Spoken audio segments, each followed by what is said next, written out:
Welcome to Authors Revealed. I'm Becky Anderson. We are thrilled. We have the host of The Chew, and if you remember what not to wear, it's Clinton Kelly, and his new book is called I Hate Everyone Except You. It's a riot of a book that tells about his childhood and some great vignettes of his life.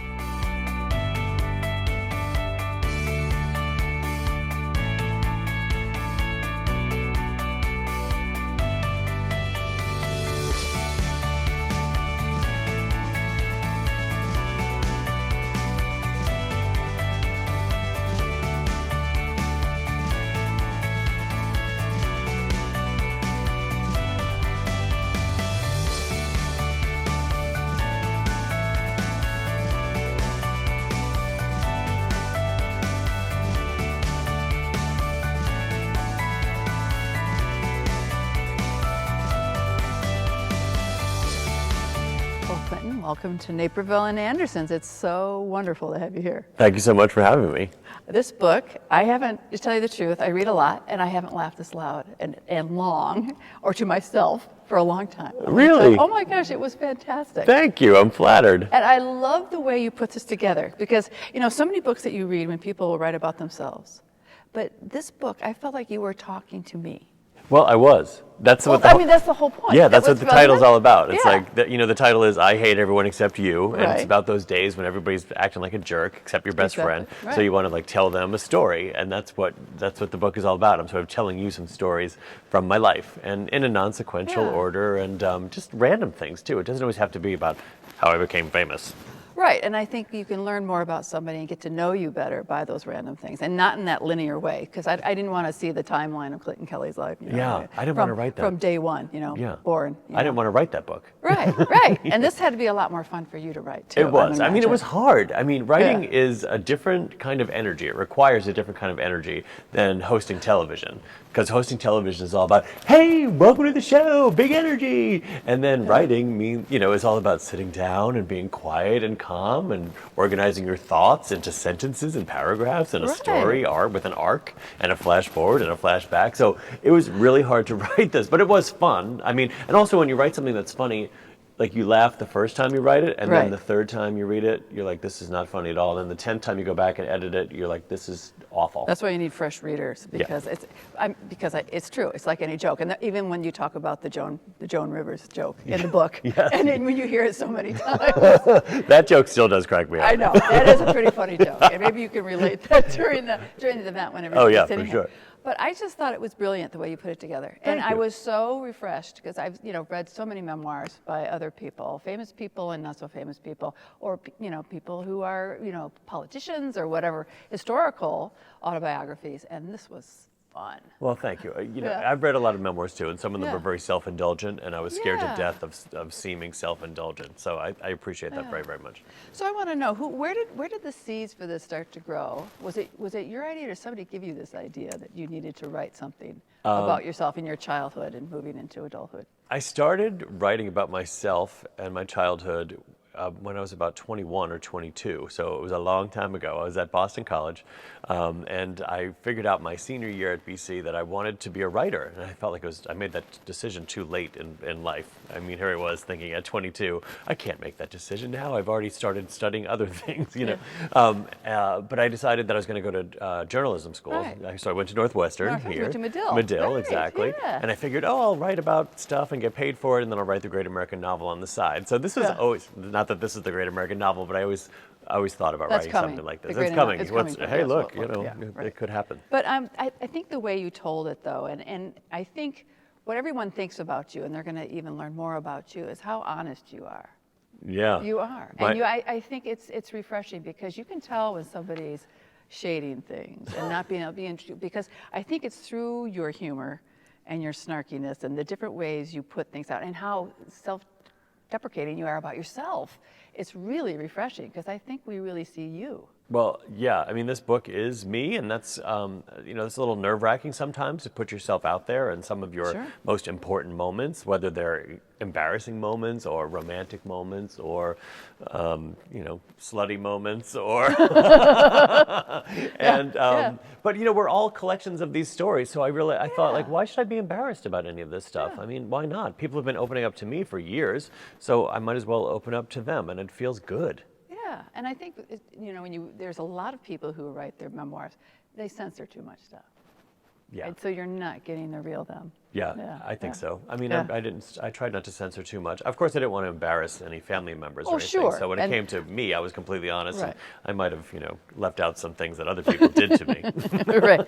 So knowing the book's been out since Tuesday, and I'm sure your family and friends probably saw a glimpse of it before that. So what are you hearing from them and about, what you've written about them in the book? Well, to be honest, my mother and sister Jody said, this is a lot more than we needed to know about your but other than that, it's been really positive. I mean, I think that anybody I know who's read the book says it really is like hanging out with you, like spending time with you. So that's a great compliment as well. Well, I think people, who watch The Chew or seen you on, What Not to Wear and the other things that you've done, they really feel like a closeness to you. There's something that you transmit to people, even from a small screen. Well, thank you. I mean, I think that's because I never wanted to be on television, so I'm not acting like anybody else. I'm just being me on TV. Right. Yeah. So tell us, you talked about, when you went to Medill and you did magazine publication, of getting into magazines and writing for magazines. What got you into television from that step? Well, I was working as a magazine editor, and I had taken lots of jobs. Some custom publishing I did for Marlboro cigarettes for a little while. I worked for Mercedes-Benz for a little while. I was at Marie Claire, I was at Mademoiselle, and then I was working at a men's fashion trade magazine called DNR. And they were recasting the male lead of What Not to Wear. And the casting agent, I think that she called literally every man in New York City who was working in the fashion industry in one form or another. And so I received an email from her. She said, would you like to audition for the show? I said, sure. And I did, and I got it. And I think I got it because I didn't want it. Yeah. I was like, I don't have any aspirations of being on television, really. I mean, I'll do it because it sounds like fun, but what the heck? Yeah. Well, I think you've done really well. This is your fourth book. My So fourth. this one very different than the Very the different. three previous ones. Yeah, there's no advice on how to make your butt look smaller or how to throw a good party in this one. But there might be some good life advice in it, though. And you know what? I read the Kirkus review. Kirkus gave you, and that I call the mothership of all book reviews. You got a great review. I from know. Kirkus. It was so funny because, my publicist and agent and publisher said, oh, well, if Kirkus gives you a bad review, don't feel bad about it because they give everybody a bad review. They're really tough. And so when it came back positive, we were all sort of, doing a little happy dance. No, it was a great review. Yeah, Thank you. No, it's really wonderful. So, writing this book, and was there anything, when you talk about when film editors or there's stuff that's left on the editing floor. So were there stories that you wrote that you didn't conclude in the book? And for any reason, and were there some that were more difficult for you to write, and some that were just a joy to write? All right, I'll answer that question first. So the ones that were difficult to write were the one that was the most difficult to write was the one about what not to wear. I knew that I had to include a chapter on what not to wear, and for the life of me, I just could not figure out what to write. I was trying to think of a moment in time that sort of encapsulated my entire feeling about the 10 years I spent on what not to wear, and I just could not think of one.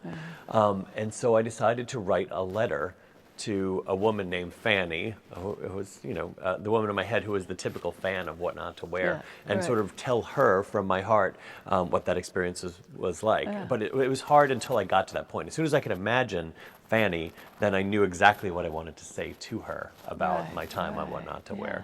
It was also hard to write about the time that, the night that I met my husband, because it was such an intense experience and so romantic and love at first sight, and it's really hard to capture that sometimes in the written word. And also just sharing that with the rest of the world. That's something that I held close to my heart and very private for a long time. So sharing that was a big deal. Yeah, because sometimes words fall so short when it comes to true emotion like that, and things that are really close in your heart. Yeah, that's so interesting. So, but I loved the chapters. I liked the way that they weren't all in order. It made it so much more fun to read. But I think, the thing about truthfulness, when you think about writing that, and there's so much, we're talking about fake news today, and what's out there, but laying yourself bare like this, that's pretty amazing. Well, can I tell you something? You brought up the term fake news, and I got a little taste of that recently because there are a couple stories in here, essays, and one in which I mentioned Paula Deen, and one in which I mentioned Stacey London, my former co-host from What Not to Wear. And I feel like I did an honest job in expressing my feelings regarding those two. And it was picked up by a couple of websites and that just twisted my words around, did some clickbait headlines, and it was infuriating. You know, not that it was fake news, but it was just misleading clickbait. And it just bothers me that we've come to this in a society where it's like you're going to grab 2 words from an entire book and twist them around so that I look like a jerk. Right, and those words and that will become the truth instead of what's in here. Yes, exactly. I've had to so start ridiculous. on social media today saying you don't know what the story is. Once you read the whole story, once you read my book, you read that essay, then we can discuss it. We're not going to discuss a headline that you saw on a stupid celebrity gossip website. Exactly, and that's the whole point of it, is that people need to weigh all the issues, learn the whole story. Right. And that's what we're missing in this country. We sure are. I think a lot of that with that. But talking about Paula Deen and Paula Deen stories, Yes. so tell us a little bit about the story in here, which is fantastic. Thank you. And then I have a little Paula Deen story when she came to see us one time. Oh, well, I would love to hear But that. not as good as yours, Okay. I'm going to tell you. Yeah, so this, I was having a perfectly typical day, and then Paula Deen kind of screwed it up. She called me on national television, on my show, a turd in the punch bowl. And I know that it was just an expression, but it really kind of pissed me off, and it ruined the rest of my day. And so I left the studio kind of angry, and then I did something stupid. Should I say what it is? I kicked a car. I kicked a moving car because the driver had done something to annoy me. So I took out my aggression on a kind of an innocent bystander, and I felt really bad about it. But I felt bad because I let her get under my skin. And I generally don't let people get under my skin, but I did let her get under my skin. And for that, I was mad at myself more than I was mad at her. Yeah. Well, my story about Paula Deen. Tell me. Well, this is not. This goes back a few years before for your story, but she came to see us, and she was in our back office, and she had decided that she needed to redo her whole hair. It was kind of big at that time. Right. And she plugged in her hairdryer, and this was a mammoth hairdryer, and she knocked out the electricity in the store. Oh, wow. Yeah. So our registers went up, lights went out, and everything. From all one over hairdryer? For one hairdryer. I don't know if she hit a circuit that would just boom. There. Wow, that's incredible. So, and her hair didn't look quite right afterwards. But it was an interesting introduction to Paula Deen coming and doing. She makes an stuff like impression, that one. She does. Oh, she does. Yours is quite not the right impression. Yeah. Right. So I love the story about your mom and your stepdad, Mike. I mean, and that date. Thank you. Oh Yes. my God, that was so wonderful. And your impression, because you were in middle school, junior high, or Probably, something? yeah. Not even junior high, so High. yeah, middle school. I Yeah. would think it was probably like 5th grade or something. Yeah. So my stepdad, who I consider my dad now because he's awesome, he did not look like the stepfather I wanted to have in my life, because he rode a Harley Davidson, was a hairstylist with a big head of like jet black hair that was feathered, and he had a shirt open with gold chains, and he wore jeans and leather jackets, and I just thought, what the heck is this, and why on earth would my mother want to be dating this man? And so I tried to break them up before they ever got started. I was so mean to him. I really was. I think I left out exactly how mean I was in later years. Yeah, it took us a solid 10 to get to really like each other. Now we adore each other. I know, and that's usually the way with kids and parents, though. I mean, it really does happen that way. You end up being really good friends. Yes, we are really great friends. Right. So, you talk a lot about what kind of kid you were and how difficult, junior high, middle school, and high school was. And I think it's true for a lot of people. And it was so great to hear your story. And somehow, so much of that pain you carry with you, or that uncomfortableness, that awkwardness, everything about that time. But I think it builds the kind of adult that you will become. It does. So you talk about it a lot with a lot of humor, and the awkwardness, but you can, it's so palatable that you feel it. But how did it, you think those experiences have made you the kind of person you are now? Well, I'm glad I didn't peak in high school. I think when you're so popular in high school and everybody just thinks you're the cat's meow, the only place to go is down. And so I spent my life trying to prove to people that I was fabulous, because I remember being in junior high school and really feeling that I had a lot to offer the world and feeling like I was fabulous, but nobody got it except a few close friends of mine. And so, so I had to work at being fabulous. That was the thing. I really had a vision. As awkward as I was, it was that I didn't love my body. I was painfully skinny. I couldn't gain a pound if I wanted to.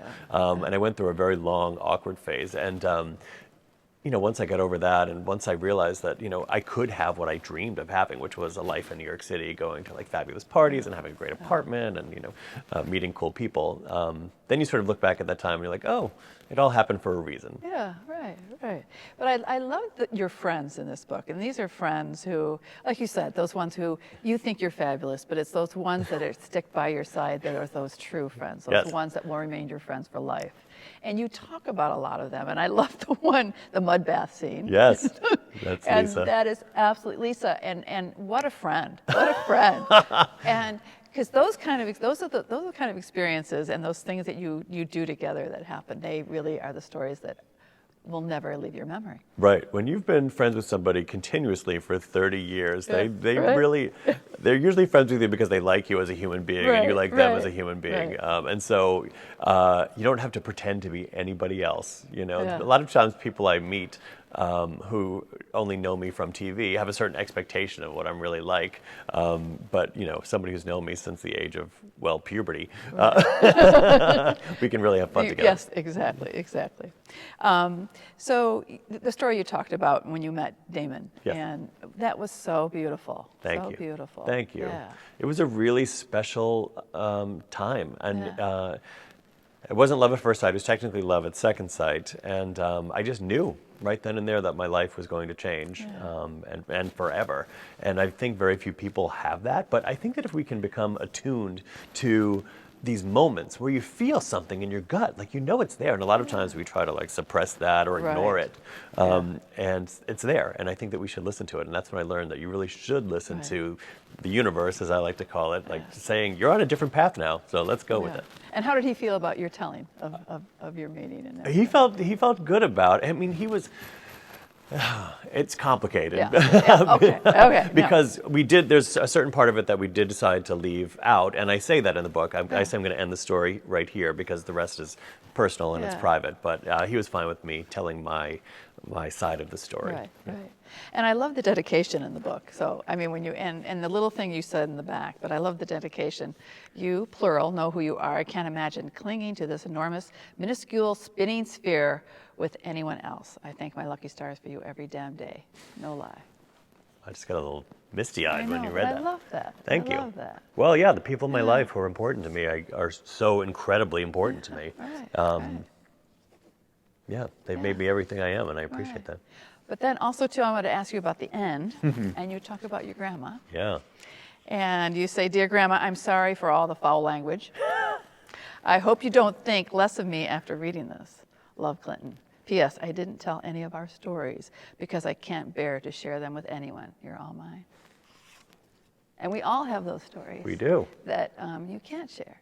Yeah. See, I'm going to start tearing up here too. Wow. No, but I just think that is so, and there's something about the people, whether it's a grandma or it's a parent or a sibling or your friend that you've known since you were 5 years old, there are some stories that remain just for the two of you. Right? Yeah, well, we have to. Yeah, we have to keep those things to ourselves sometimes, That's right? That's right. I always say that I want to get a little tattoo right here, just like right on my sternum. That's a little door with a key so that I can open it up and put my favorite people in there and then close it up and keep them closed. Yeah.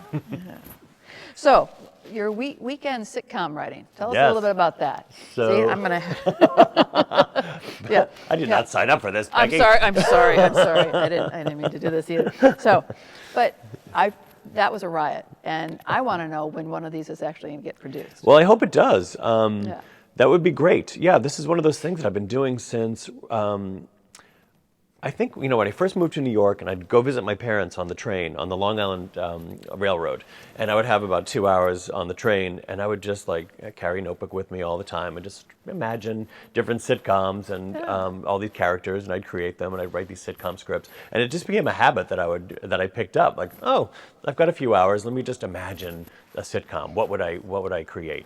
And so I've just been writing these in moleskin notebooks and then putting them in a drawer. And I thought, maybe I'll just share one and see if people like them, and then who knows, maybe my life will go in that direction. Yeah. But freaking fabulous! It was freaking fabulous. Thank you. Yes, I thought it was fun. That was a cleaned up version. I could do a dirtier now see, version that for would be- HBO. That would be That was more great. BBC. That would be great. So we're waiting to see that. Yeah. appear on I'm television. definitely open to it.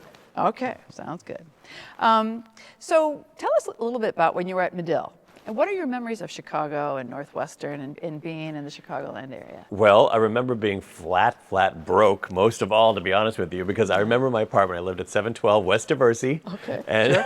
and it was a studio apartment that was so tiny. I had a folding table, 2 folding chairs, and a futon.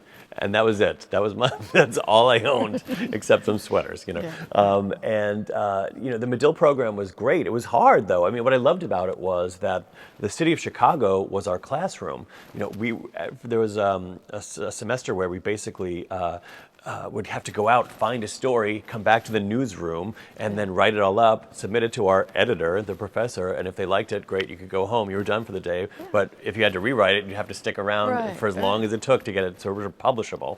And so that was a great experience. I learned so much about writing and getting stories, and and I was really shy, so to go out in Chicago and find things to write about was terrifying to me. I can't believe that you were shy. I was so shy. See, So shy. Yeah. I don't know when I snapped out of that, but I really was. Yeah, I can relate to that totally. So, thinking about this, and I know your undergraduate at Boston was in communications, right? Yes. And your master's was in journalism. So, thinking about this and having when you're writing something that's funny and having to re-edit and edit a little bit more. So, what did you learn with your postgraduate degree that helped you with this book? Because it's a little different than what you've done in magazines and stuff like that. Right, it's definitely different. But, Yeah. I did learn at Medill how to structure a sentence, how to structure a paragraph, how to structure a story. I learned the basics of the English language, and so that was important. And I also learned that you shouldn't treat your writing you shouldn't be so precious with it. Yeah, right. Just because you love something doesn't mean that other people are going to love it. So you think about the reader. So I was constantly thinking about the reader and the flow of everything. So I would stop. I'd read things aloud so that I sort of put myself in the Right. reader's place to see is this flowing the way I want to? Is this joke landing where I want it to because of the pacing? Right. And I've heard a lot of authors say that they read out loud, and I think that helps a lot. Yeah, I write longhand because I'm the world's worst typist. So I write longhand, and then when I transcribe it from longhand, which is like a shorthand that I have that only I can read, and then I sort of do that one edit, as I'm Right. typing it in, and then I go back again, and then I go back one more time and read it aloud, and then and tighten things up. Okay. Well, your editor must be lucky with what your experience with some other. I'll tell her you said that. Yes. Okay, please tell her. I think I was easy to edit, but it was hard to get me to edit and do anything on time. Okay. She would be, I was total ostrich with the, head in the sand. I was Yeah, like, oh, right. Kate's Yeah. emailing me. She wants more pages. I'm just going to ignore that, let it go right away. So, Emmy Award winner for The Chew, so that's pretty exciting. That's fun. I know, but you're starting it's a 6th season now, right? 6th season, yes. I can't believe that. I It seems can't like believe that it either. show just started. Yeah, we're in season 6. We've Yeah, done a lot of yeah. eating, a lot of cooking. I never thought it would last 6 seasons. Yeah. Never in a million years. Yeah. But you are such a ringmaster of that show and what you do. You are you're sort of the glue for the whole thing. Oh, thank you. But what is the relationship like with everybody, with Mario? We've had everybody for events, except we haven't had Michael. Oh, you haven't? He's the only one we haven't had. I know that he's working on a new cookbook, so I will recommend that he now comes see that you. you've made, we've had everybody. Oh, you have? Yeah. All right, cool. It really is as fun and loving as it seems on TV. We get along with each other really well. There's always some sort of group text happening among the five of us. So we're in constant communication, even if we aren't, standing next to each other or cooking next to each other. So we have a lot of laughs backstage. We really do. It's a good time. I mean, can you think of a better job where, Mario Batali, Michael Simon, Carla Hall, cook for you for lunch every day, and you have a cocktail and make a few crafts? It's the best gig in Hollywood. And the craft part. I didn't know you were so crafty. Okay. I didn't know I was so crafty either. It all sort of came about because I'm a mosaic artist. I like making mosaic tables and trays and all that stuff. Cool. And so once I showed that on the Chew, and people were like, "Oh, wow, that was an awesome segment. Do you want to do more?" And so now I'm making, ornaments out of toilet paper rolls. But that's fine. It's fun. Okay. So going back to the book, Yes. I know what I got out of this book. It was so enjoyable. It made me laugh and it made me feel. And it was a joy to read. But what do you hope? And maybe that's the same thing you want people to get. But what do you hope readers will take away from reading? I hate everyone. I was really just hoping to connect with people. Yeah. I'm going to put myself out there in hopes that I will connect with the reader and help them realize that their embarrassing stories they shouldn't be embarrassed about. Their romantic stories they should celebrate. Their hilarious stories they should share with their best friends as much as possible. So and also just to show people. I mean, I don't want to be a celebrity. I really don't. I never wanted to. It's nice. It really is. I like it. People are super kind to me. But I never wanted to be one, and I don't get caught up in loving the celebrity. It's like I'm just a regular guy who likes to tell funny stories. Well, you're a rare one when it comes to that world in some ways. So that's really fantastic. So what's next on your writer's table? Anything? Or in that moleskin notebook? What's coming up? Well, that moleskin keeps getting filled up with silly stuff. But I don't know. Maybe I'll do another book. I'll see. I'll see how people like this one and how it does. And I was thinking about that. Actually, I've got a week off coming up, and I was going to do absolutely nothing. But I might just start writing an essay and see what comes to me and take it from there. Okay. Well, keep writing. Come back and see us. So these interviews I end with a sort of a lightning round quiz. Okay. So they're all book related. Because no writer worth their salt is not. It has to be a reader. So. Oh, yes. So this is kind of a history of your reading life. Oh boy. Okay. What was your favorite book when you were a child? I'm going to say The Lion, the Witch, and the Wardrobe. Okay. What about something maybe in high school or middle school that has stayed with you to this day? Lisa, my friend in the book, and I would get whatever Stephen King novels we could get our hands on, and we would say, all right, tonight, just read up to chapter 3, and we'll talk about it tomorrow. So we would do that and then write notes back and forth to each other about what we read. Lisa would very often stay up all night and finish the whole book, even though I had agreed to only go to a certain chapter. But all those, Pet Sematary is one in high school, right, that we just lived for that. Right. That's a good one to talk about and laugh about a little bit too, right? And okay, what about a book you faked reading? Because we've all done it. I don't care if somebody says they haven't faked reading something. I think, is it The Sound and the Fury? I've tried to read about 10 times, and I just can't get through it. I've heard that one before. Mine's Ulysses. That's always a good one. Oh, yeah, I haven't tried that yet. Yeah. Okay, what about a book you've been an evangelist for? You could not tell enough people they had to read it. Probably All the Light We Cannot See. Oh, it was amazing. Yeah. It's probably one of my top 3 books of all time. I love it so much. Fantastic. Okay, how about the last book you gave as a gift? I gave it to Michael Simon, and it's called Should You Be Laughing at This? Have you ever seen that book? Yeah. It is so foul. It's like the worst, blackest humor, and it's amazing. It's just a cartoon book. Yeah. Okay. And if you could live in the world of a book, any book, and you don't have to stay there, but just maybe visit. Oh, I fantasize about going back to and being in Jane Eyre. Ooh. I love Jane Eyre, and I want to write a book about going back in time to visit Jane Eyre. That might be my next writing project, but I have to take some time off of TV to do that. All right. Okay, how about any fictional character to be by your side during the zombie apocalypse? Who would that fictional character be? Oh my goodness, that's a really good question. Who would it be? Oh no. The protagonist from The Goldfinch. What was his name again? Donna Tartt. Okay. Yes, Donna Tartt. Okay. How about a book you'd wish you'd written? Catcher in the Rye. Oh, good one. That's a good one. If you say Catcher in the Rye, you're supposed to be like crazy or something, right? Yeah, no, No? not at all, not at Okay. all. Okay, okay. And what are you reading now? Anything you're reading now you'd like? Or recently? I'm currently I'm reading two things. I'm just finishing up Swing Time by Zadie Smith. Right. And I have only about 5 more pages to go of that. And then I'm also halfway through My Brilliant Friend.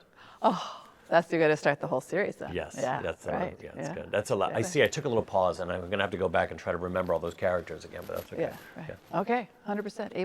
Good Yay, score. thanks. Yeah. All right. Well, Clinton, thank you so much for coming, and I hate everyone except you. Thank you for letting us getting to know you a little bit better and giving us something to really laugh about and feel. My pleasure. Thanks for making me cry. Oh, Not. me too. Okay, you made me cry. But thank you so much. Thank you, Becky. Yeah.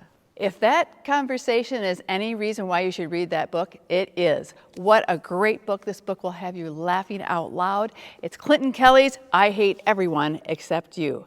Thanks for joining me on Authors Revealed.